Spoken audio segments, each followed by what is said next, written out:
I knew something was off the second Chase walked into the R&D floor wearing a blazer with the tag still on. New sheriff in town, he joked, snapping his fingers at reception like this was a goddamn rodeo. Nobody laughed, except Cassidy, his sister, who appeared right behind him with that smug little half smile she wore like perfume, expensive and suffocating. I was in my corner office, the one they never bothered to renovate. No window, flickering fluorescent bulb overhead, the AC vent taped open with a post-it note from 2019 that said, "Don't touch, Buzz is doing his best." That about summed up my decade here. Make things work with duct tape, spit, and a little Midwestern stubbornness. Cameron Gray, that was me. The woman who built the damn integration backbone that Lucent Path used to impress every single government-adjacent client they'd landed in the past 5 years. I wasn't flashy. I didn't play pickleball with the executives or comment inspired on their dumb LinkedIn humble brags. I wrote code, I sketched models, I tested them till my eyes went bloodshot. And when the system finally worked, modular, secure, efficient as hell, I didn't ask for a parade, just a meeting with the board. Before we go further, take 2 seconds and tap that subscribe button and like the video. It really does mean the world to the team working behind the scenes. Most folks forget, and your support keeps these stories alive. All right, back in. That board meeting should have been my moment. Instead, I watched Chase, all teeth and buzzwords, thank me with the same energy someone might thank an Uber driver for dropping off their date. He'd been handed a VP of Strategy title like it was a party favor after exactly 0 years in the trenches. His idea of innovation? Rebranding old tools with new fonts. Cassidy, meanwhile, had floated up the ranks in client engagement, which apparently meant having a decent jawline and repeating what consultants already told us, just louder. I didn't hate them exactly. I pitied them. They had no idea how hard it was to build something that actually worked. They just knew how to slap a logo on it and pitch it with a fake chuckle. But Lucent Path had changed. The old guard who used to walk by my office and slide post-its under the door saying, "Nice work on V2.3, were being replaced by suits in Tesla Polos who kept asking, can we turn this into a subscription model?" I kept my head down. My team, 3 underpaid but loyal analysts and 1 intern who cried once during a regression test. We kept things moving. Every update, every patch, every API handshake that worked smoothly for a federal contractor doing God knows what in the hills of Virginia, that was us. And no one noticed, except when something broke. Then Cassidy would frown and ask me, "Why is this happening now, Cameron?" Still, I wasn't looking to leave. Not yet. I had a plan. One last build. One system that would change how cross-agency systems talk to each other. Not just faster, but legally cleaner. Auditable, elegant. I called it Method X internally, but to the board it was a dynamic integration framework for secure modular compliance environments. I know, sounds like ambient in sentence form, but if you knew what you were looking at, it was pure magic. I pitched it. A quiet Friday morning, right before quarterly reviews, 10 slides, no fluff, just proof. This cuts dev hours by 38%, onboarding by 42%, and reduces audit exposure by 55%, I said.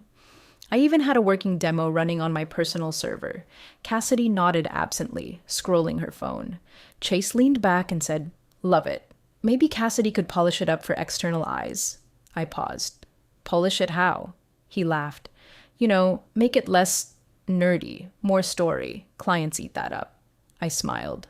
"Sure, if she understands it." Cassidy looked up. "I get it just fine. Besides, I talk to the clients. You don't." That was the first punch. Not hard, but enough to feel. Enough to know I was no longer seen as the mind behind the product, but as the lab rat behind the curtain. I walked out of that room with a copy of my slides saved to a cloud drive not connected to Lucent Path's network. Just a precaution. I'd been around long enough to smell the smoke before the fire. What I didn't know was that the blaze was already being lit, right under my feet, and the people holding the matches, they had my name on their lips and dollar signs in their eyes. 2 weeks later, I found out what polish it up actually meant. It meant stripping my methodology of every traceable line of authorship, stuffing it into a proposal deck wrapped in Chase's buzzwords and Cassidy's grinning headshots, and selling it like some pre-chewed miracle to a federal client I'd been nurturing for months. The pitch wasn't scheduled on the shared calendar. The invite never reached my inbox. But the draft? The draft landed in my hands the way betrayal always does. Accidentally. One of the junior analysts, Jenna, God bless her sweet, oblivious soul, printed it out on the wrong tray and dropped it on my desk. "Looks like they're finally moving your system forward," she said, all proud. "About time." I flipped it open. Page 1. Lucent Path presents the Cassidy Integration Protocol, CIPTM. I actually blinked. Thought I was reading it wrong. But there it was. My diagrams, my acronyms, even the phrasing from a whiteboard session I had solo at 2 a.m. in this very office, with Cassidy's name plastered across the summary slide. Mine? Absent. Not even in the footnotes. Even the file name was insulting. Cassidy, pitch, final 3v5i, really final, this one, TPTX.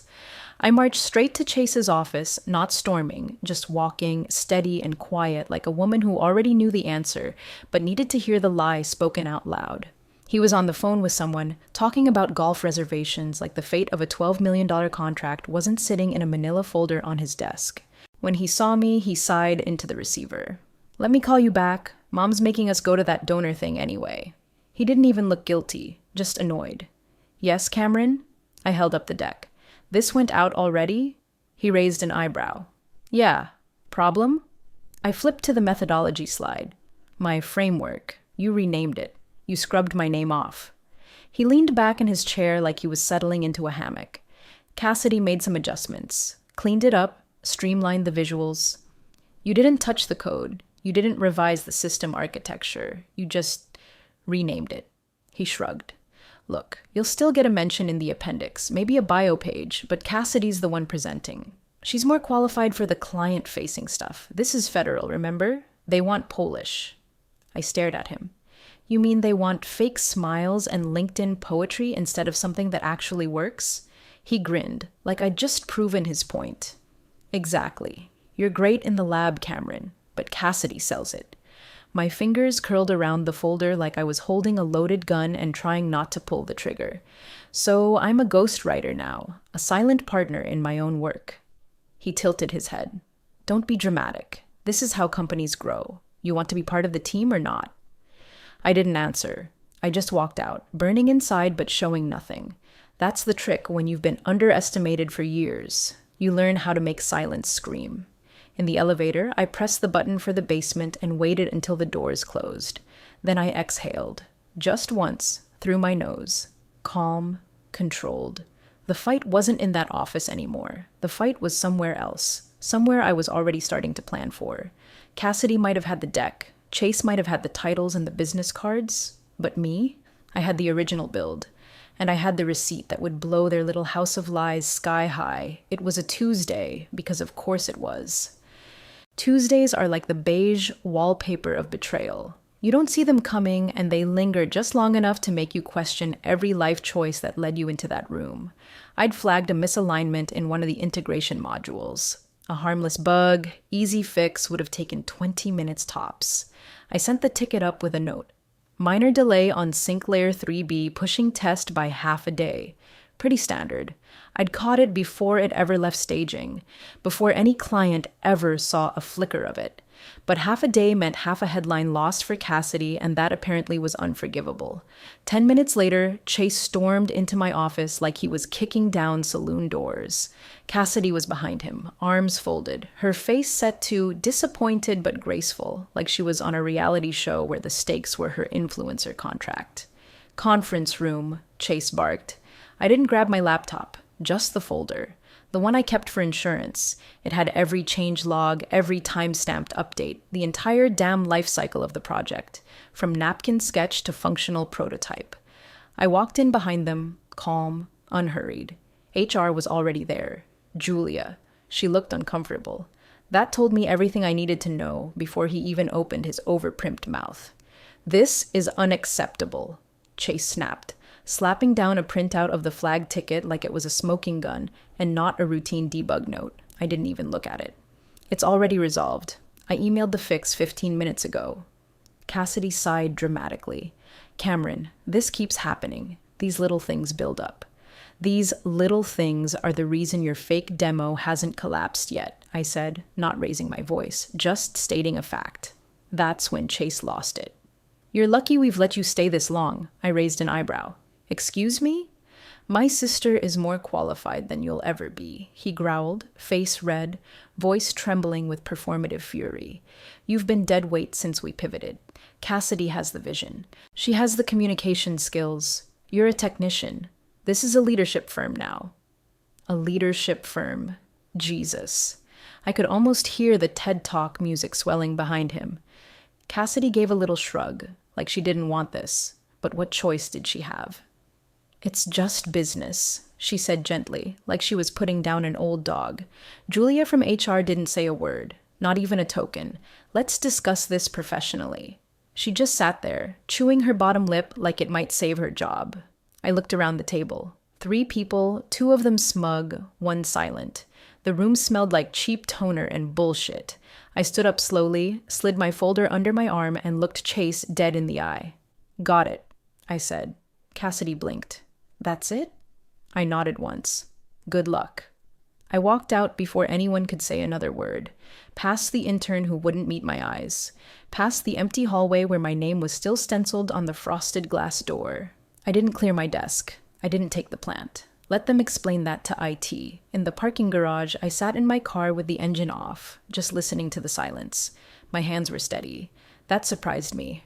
I thought I'd be shaking. Thought maybe I'd cry, but no. Because here's the thing about being underestimated for long enough. You either collapse under it, or you become something they can't measure. They wanted to erase me. They didn't realize they'd just set me free. The morning after they fired me, I brewed a pot of black coffee and sat at the dining table like it was a war room. My kitchen still smelled like last night's takeout, and my phone was mercifully quiet for the first time in weeks. No Slack pings. No last-minute requests from Cassidy asking me to make the system sound sexier. No interns begging for a bug fix they didn't understand. I opened my laptop, logged into my personal cloud drive, clicked open the XMy method in our archive folder, and just stared at the files for a moment like they were old love letters from a version of myself that still believed loyalty mattered. The first thing I did was pull up the earliest design notes. Time-stamped, geo-tagged, handwritten photos of my whiteboard wall in my garage, the one with a crack in the drywall shaped like Iowa. I'd worked there late nights and early weekends, building the backbone of what Chase now called Cassidy's vision. Next, I opened the legal folder. Buried in it, beneath a pile of boring scanned receipts and LLC formation paperwork, was a PDF titled USPTO Patent $86753X issued 6 months ago. Granted and active. Registered to a private holding company in my name, not Lucent Path, not Chase, not Cassidy. I leaned back in my chair and smiled. They didn't even know they'd handed me the loaded gun. Months before any of this happened, before Cassidy's pitch, before Chase's tantrum, I'd filed the patent application, quietly, methodically, on my own time, using my own hardware, after reading Lucent Path's contract line by line. There, nestled on page 19 under Intellectual Property Assignment, was the golden phrase that made all the difference. Excludes inventions conceived entirely on personal time, without use of company equipment or proprietary resources. Check, check, triple check. I cross-referenced my timestamps with Slack logs, every prototype version saved under personal build, do not distribute, every note-to-self email forwarded to my private server. I even had a damn time-lapse video of me building version 1.0 on my home rig with a Red Bull and a heater blasting under my desk because my garage was 47 degrees that night. They'd assumed I was just a cog in the machine, but I'd built the machine, and I'd insured it. The only thing Lucent Path owned was their own arrogance. I opened a clean legal doc and began outlining a timeline. Not a lawsuit. Not yet. I wasn't interested in going scorched earth unless I had to. No, this wasn't about vengeance. Not exactly. It was about leverage. Because once you know they need what you own, and they don't even realize it, you wait. You watch. You sharpen the blade. I didn't update LinkedIn. I didn't start a blog. I didn't tell anyone what happened.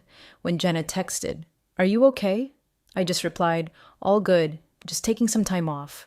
I made tea. I reread the client RFPs from my backup cache. I even reviewed the competition's offerings to see how far behind they were. Pretty damn far, it turned out. Then I sat still for the rest of the evening, listening to the radiator clank and hiss like it had something to say, letting it all settle. They thought firing me erased me, but they'd missed the fine print. And the fine print had my name on it. Valerie's name lit up on my phone 4 days later like a match in a dark room. No emojis, no fluff, just a single line. Got 10 minutes for a quick question?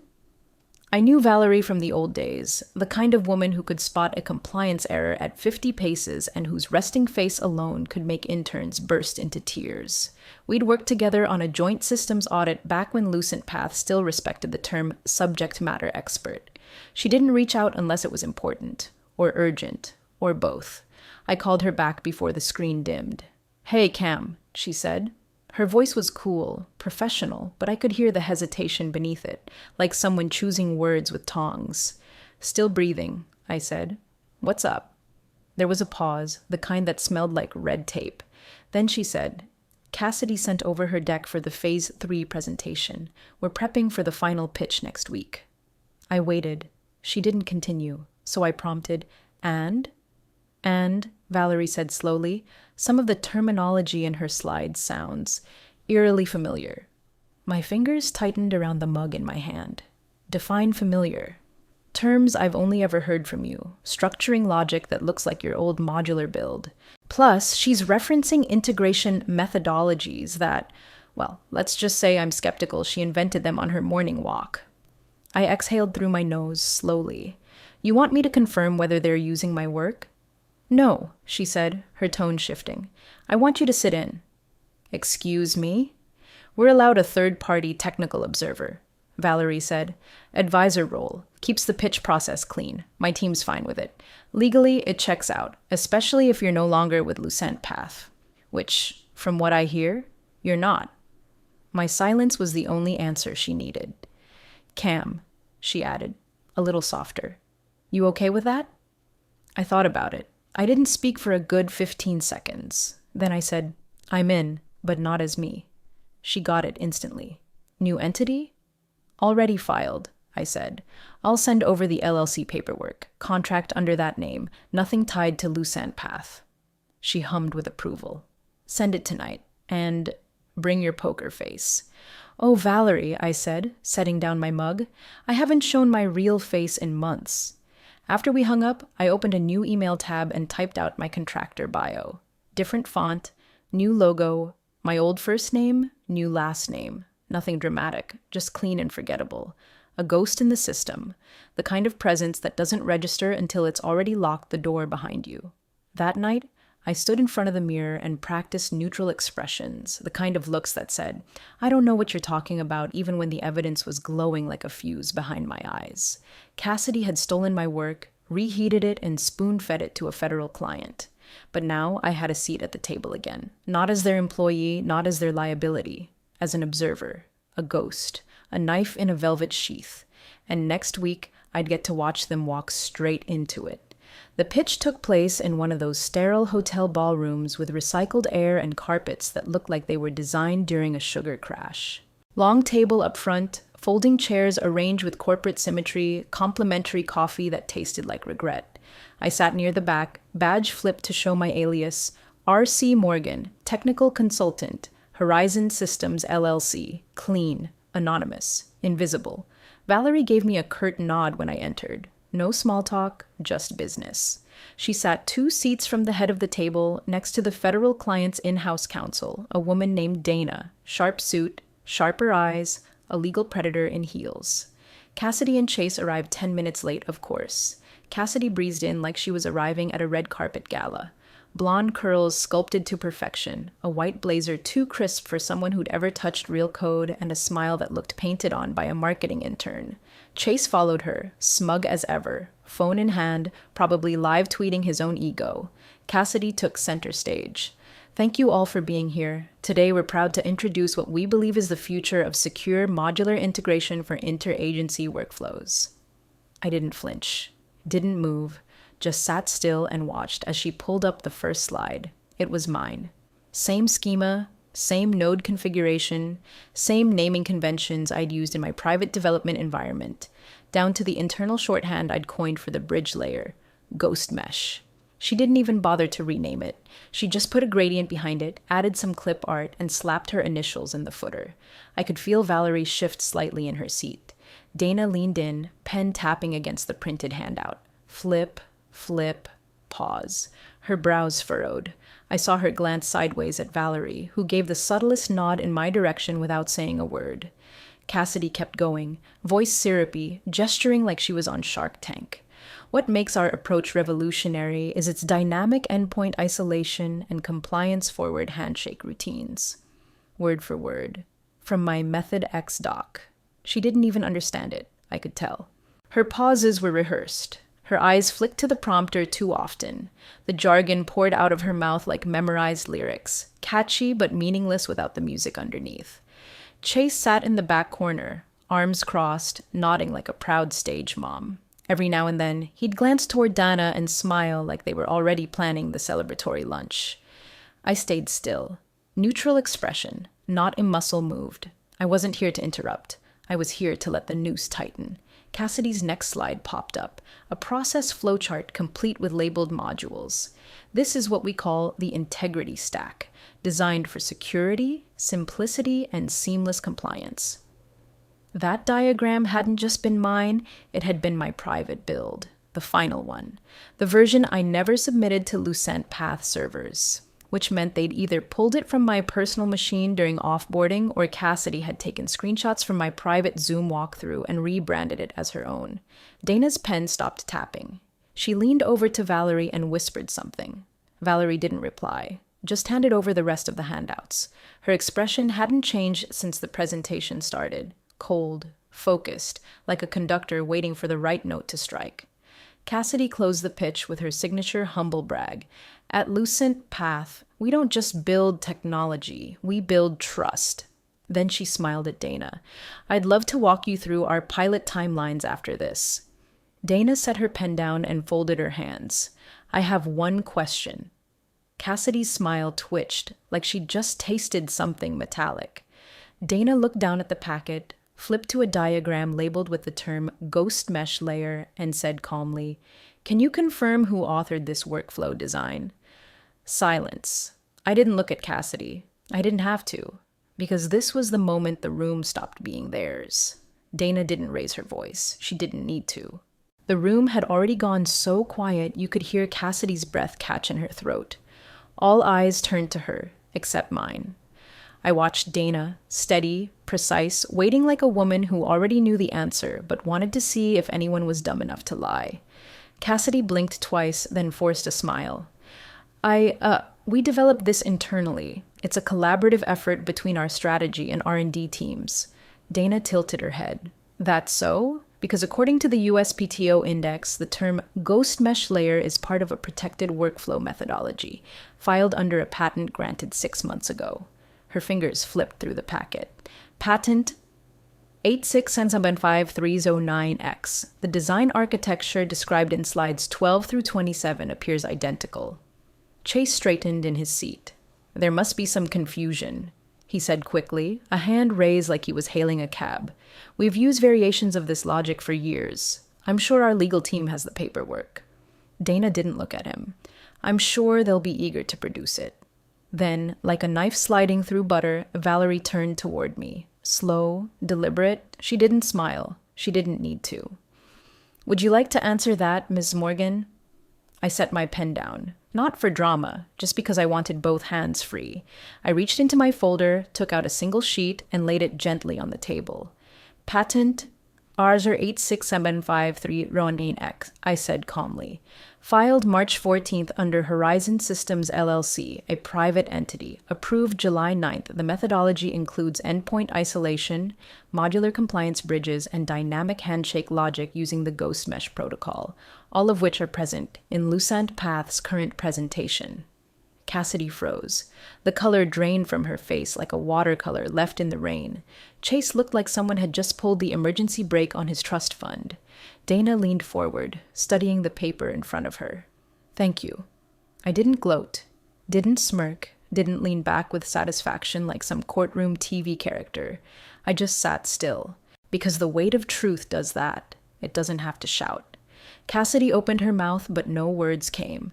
Her hands fidgeted with the clicker, still glowing blue in her palm like it might save her.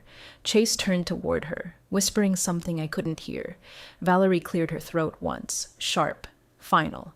"This presentation is concluded," she said, standing. "We'll be in contact."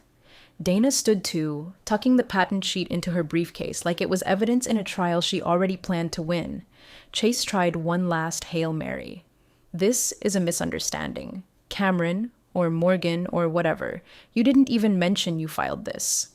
I met his eyes for the first time since I walked in. "You didn't ask." He opened his mouth again, but Valerie was already holding the door open for Dana, who walked through without a backward glance.